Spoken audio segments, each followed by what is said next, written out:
So Sonali, what are the different types of birthing options that a mom can choose? So let's talk about this more from the Indian context. Okay. There are 4 options which a mother can consider. The first is your typical hospital birth. You know what everybody talks about, that you found out you're pregnant, you select your doctor, you start your regular prenatal visits, and etc. The type of pregnancy you have, you can decide whether you want to deliver in a tertiary hospital, which is a large facility, has blood banks, the NICU, everything available under one roof. Or if it's a low risk case, then you could also deliver in a maternity home, which is more homely, cozy, just feels more natural and normal to you. The second option is water birth. Water birth is gaining a lot of traction worldwide, as well as in India. We have some centers now. Water is a natural relaxant. You know, we all love our baths where we are soaking in a tub with our warm bubbles and etc. So water, when you are in pain or in discomfort, can actually help to relax you. It causes weightlessness. It gives the body a little bit of buoyancy. So a lot of times mothers feel really comfortable. If water birthing you can't do, then you should consider taking warm showers, etc. during your labor. So that will also give you some relief. The third option, which is again also gaining a lot of traction, is hypnobirthing. And the concept behind hypnobirthing is it's the power of the mind. They teach you certain chants, certain affirmations, which you are using, which help to keep you calm and help to keep you relaxed and help to cope with the labor pains. And then there is home birth. Home birth is very traditional in India. I mean, it's happening in the villages even now a lot.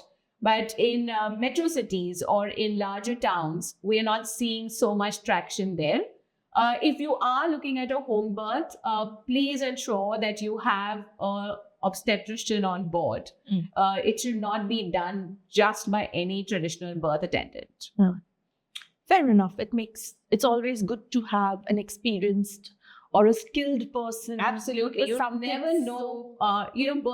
Birth can be like a roller coaster. Correct. So you don't know where the next dip or rise is, and it's just better to be prepared.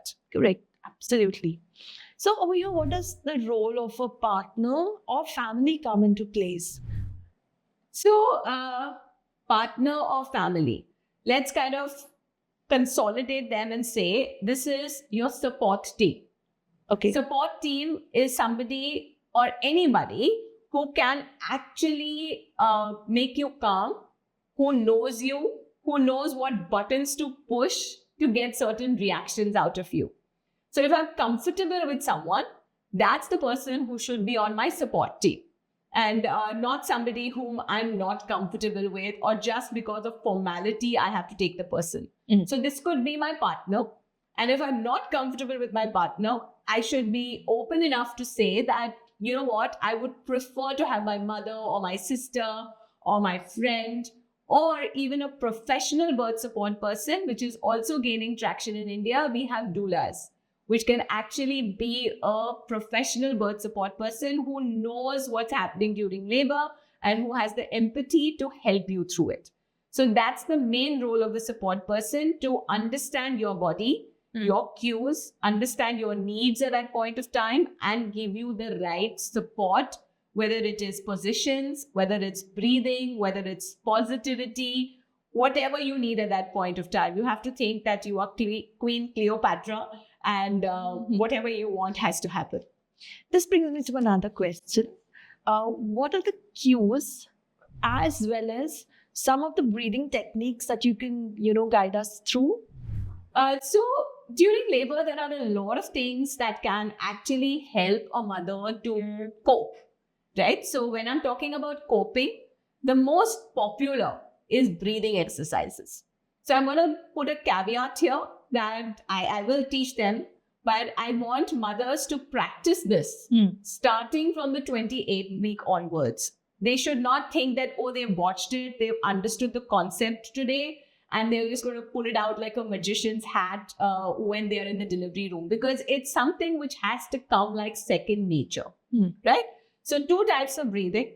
The first one I'm going to call pregnancy breathing, which I need you to do on a regular basis, which will help to build your lung capacity, tone your abdominal muscles, etc. So mothers should sit down in a comfortable position, just relax themselves, close their eyes. They can place one hand on their chest and one hand on their abdomen so that they can feel what's happening to their body. A visualization of this is that think that you are filling up a balloon and then you are removing the air from the balloon, right? So your entire body is the balloon and then it is exiting. So sit back comfortably, take that deep breath in, fill it up all the way to your lower abdomen and then exhale. This is breathing in through the nose, blowing out through the nose. This is what you do all throughout pregnancy, about 30 to 40 deep breaths every single day without fail, however boring it sounds, but it has to be done. From the 28th week onwards, you will continue this, but in addition, you will also do short breaths. Now, the reason I want you to do short breaths is because the uterus is hurting. So in labor, you can't do this yogic kind of a breathing. You have to do shorter breaths, which are only to the chest and exiting from here. The second concept in this is that we breathe in through the nose and we blow out through the mouth. Now, the reason we blow out through the mouth is because it helps to relax the body. Think about it. You've gone shopping. You've bought all your favorite things. You've been out the whole day. When you come home and you throw those bags on the couch, you go, that's a general reflex, right? So when we're using this in labor, we are picking up that reflex because what this is doing is it releases endorphins in my body and it makes my body relax. So if I could make the mother relax with every breath that she takes, labor is going to be that much more manageable, right? So it's in through the nose, out through the mouth, short breaths only to the chest. That's the concept. I'll show you what it looks like. So when your body is preparing, you think that I have a contraction coming on. You prepare it. You take that deep breath in. Remember, at this time, you're not in extreme pain. The contraction is just starting, right? Now the contraction starts building up in intensity. And what you want to do is scream out and kind of, abuse somebody. So at that time, you'll change your focus and shift to short breaths. So it looks like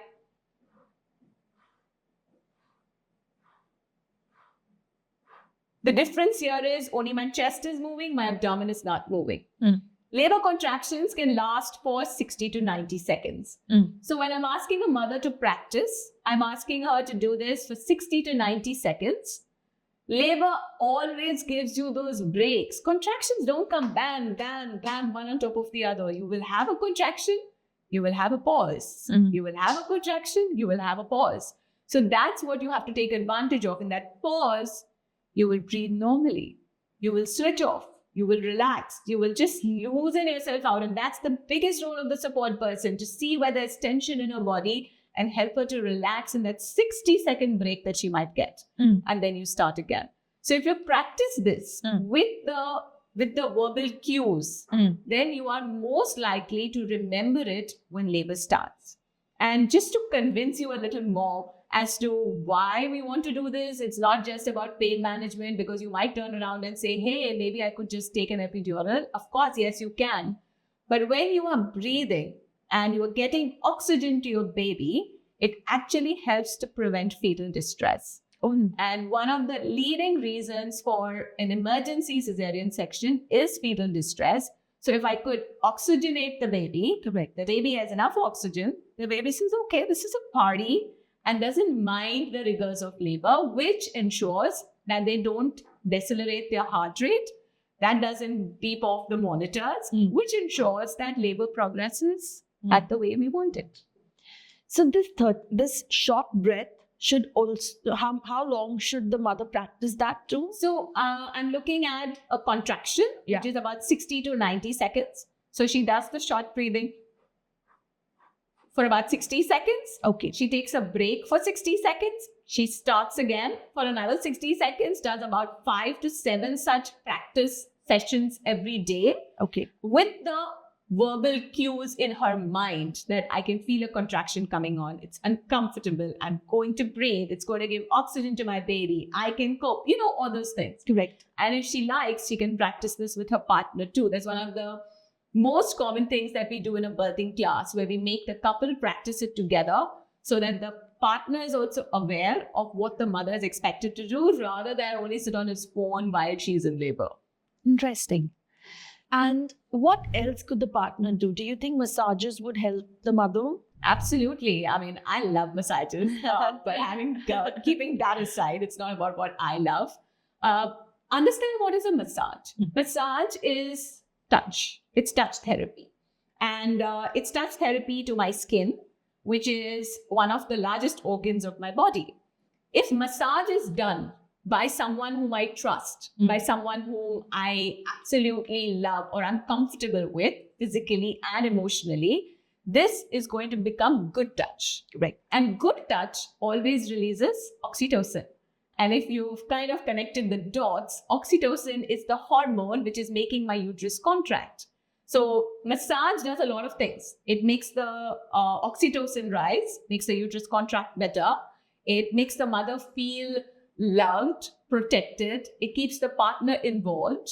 It just overall relaxes the environment, which is why massage is a definite yes, yes, and yes. So which are the parts normally that you recommend for a massage? It really depends on the mother. Okay. And so, for example, if the partner realizes that, maybe her shoulders are tense, he could give her a neck and shoulder massage, which everybody loves any which ways. Correct. The most common area which hurts is the lower back. Okay. So it could be a nice lower back massage. Sometimes mothers might just become touch me nots, and they might say that don't touch me. And then that's okay. Then he just moves away and he doesn't touch her. Sometimes, honestly, just holding her hand firmly is also a very reassuring touch. And then that can also be considered in my list of massages. Nice. What about foot massage? Why not? So we do have some pressure points in the feet, but that's acupressure. So it's not that we are teaching you to be acupressurist, but yeah, a little bit of foot massage, if the mother is comfortable, is definitely fun. There is a myth which I've heard, Sonali, that if they press, a foot massage could lead to early labor, or is that we true? are in labor, right? Yeah. So if we are in labor, the pressure points that affect the uterus. So there are some in our hand as well. And now think about it. Now I will connect this to our Indian culture. Indian women very traditionally have worn bangles. They've worn rings, toe rings, anklets, etc. Yes. So the reason is that because it kind of massages the uterine points, increases their entire, conception rates, etc. It makes them more fertile. That's the concept. How true or how false, I'm not going to comment on it because I'm not a specialist in acupressure. Correct. But yes, we've heard all this, that these are points which do help. When we send mothers for a massage during pregnancy, we do put that caution that, don't do acupressure, right? Like it should not be very hard. But if it is a firm massage, it's not going to be a problem. And then, well, if you're in labor, isn't that what we want? That the contraction should happen and the baby should come out. So, yeah. Okay. So, Sonali, another question. How would a mother know that they should do a natural delivery or a C-section is good for them? I think it starts with the kind of pregnancy and situation that she is in. The decision is obviously going to be made by the doctor. But there are certain things which we want for a vaginal birth to happen. Firstly, the baby has to be in a head down position. Second, the baby's head has to have entered into the pelvis. If the head is still outside the pelvis, is still floating, that's not going to be conducive for, the birth to start naturally. I'm not saying it's not going to happen, but the possibility becomes lesser. If the baby is in any malposition, it becomes a cesarean section. If the mother has any conditions like hypertension, gestational diabetes, again, it could become a surgical birth. If the baby is coming too early, that the baby is only 32 weeks, many people might think, oh, the baby is so small, it'll just slip out. But that's not the case because the baby actually is weak and is not going to be able to cope with all those contractions. So again, that could become a surgical birth. So many times it's not really in our hands at the end of the day. It all depends on how we reach that D-Day and what is needed at that point of time. Got it. Now, you mentioned that the baby, so does the baby, is it natural that the baby also pushes itself? Because it does. Of course. So it's not just the mother. It's not just the mother. It's not just the uterus. Mm. It's the baby also. There is a whole concept which is called the cardinal movements of birth, where the baby actually kind of, enters into the pelvis, rotates, then kind of flexes the head, then exits, then again rotates. So all this is done by the baby. It's, the obstetric baby is just basically waiting to ensure that they don't fall unsafely somewhere. So you can say the baby is as excited to get into the world. Absolutely, and I hope so. And we normally often see that during labor, there's that push thing which happens. So, what is that exactly? So that's the guidance which is being given to the mother that, the cervix is fully open, it's 10 centimeters dilated, the doctor's seeing the baby's head right there, the baby is crowning. So that little extra support from the mother to push. And the best is to push when the mother is feeling a contraction. So suppose if she's getting that 60-second contraction, that's when she should do the pushing. So she gets into that optimal position, puts that pressure, and then kind of pushes the baby out and supports the entire process. Interesting. So, what are the kind of exercises that a mother should do during pregnancy? She should get permission from a doctor. Okay. If everything is fine, normal, healthy, then she can do pretty much everything. I used to go to the gym my entire 9 months. Okay. I got that statement from my doctor again, you're not sick. So it kind of made me feel so positive, right? Yes. That I can do a lot of things. So for mothers who can't get to maybe a structured class or a supervised class, walking is your best bet. Start with a walking program. Make sure that you're wearing good shoes, keeping yourself well hydrated, cotton clothes. Walking doesn't mean that I've got my phone on and I'm like, chatting and I'm walking. That's not an exercise. Correct. Walking also doesn't mean, I work all day at home and I'm walking. That's not walking. You need to find that 30 to 40 minutes every day where you get yourself either to a park or your building compound or even a treadmill at a slow speed. But you get your 30 to 40 minutes of walk every day. Now, besides this, breathing. She could try doing some squats. Once the baby's head enters into the pelvis, that's when she could start doing full squats. That's the duck walks and etc. There's a whole popular concept that mothers are asked to sweep and swab, then clean the floor. I don't think any woman today is going to really want to sweep and swab the floor, although it's a standard joke in every home that, now we're not going to have the maid and you're going to do all the work. But duck walks are great. She should do some squats, duck walks. She can do Kegels, which are pelvic floor exercises.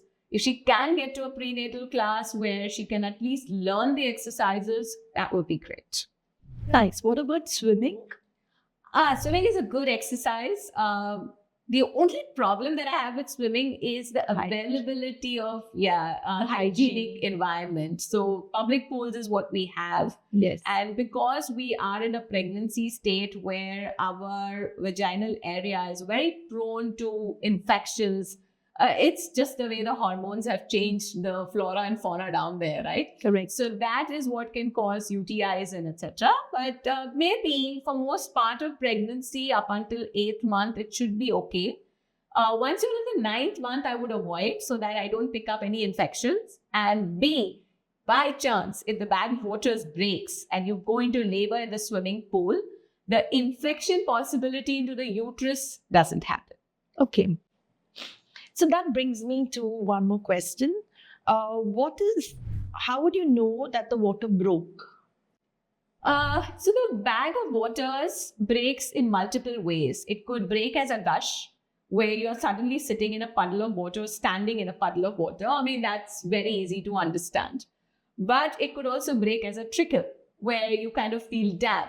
And then you're confused. Is that vaginal discharge? Is that urine? Or is that amniotic fluid? So some distinctive differences. Amniotic fluid is clear. It is straw colored, so it's very light pink.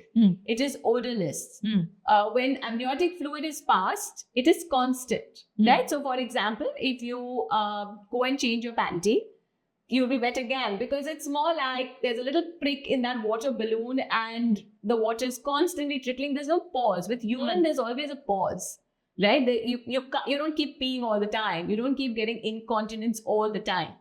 Also, with amniotic fluid, there's no trigger. With urine, laugh, cough, sneeze, some position changes, and you may end up leaking urine. So if you're getting constant leaking without any trigger, there is most likely amniotic fluid. And once the bag of waters is broken, we need to deliver the baby in about 24 hours. So you should immediately get to the hospital. Don't wait. Oh, I don't have contractions. I don't need to go yet. So don't wait. Go to the hospital because you will give your doctor enough time to start labor in case it hasn't started. Okay. Interesting. So I think this brings us to the end of our conversation.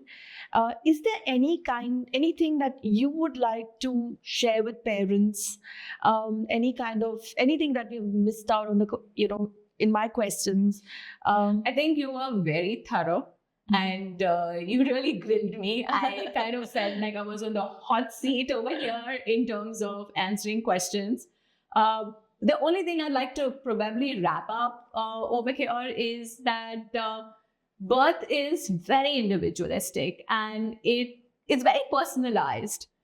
Keep a positive attitude. You will surely get there. I understand that it's a very important event and you have so much riding on it. I mean, today we are just having one baby. So everything rides on that one baby. So we want it all perfect. But it's a very natural thing. And I'm sure that every woman has the power to do it. Thank you so much, Sonali. And I have to tell you something.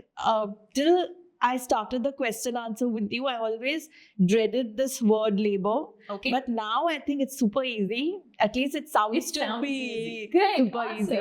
I mean, if this has helped even one woman out there to think that labor is normal, I think it's all the mind. It's just to be positive, as you said, and just enjoy the process. Right. R for Rabbit, the amazing baby company.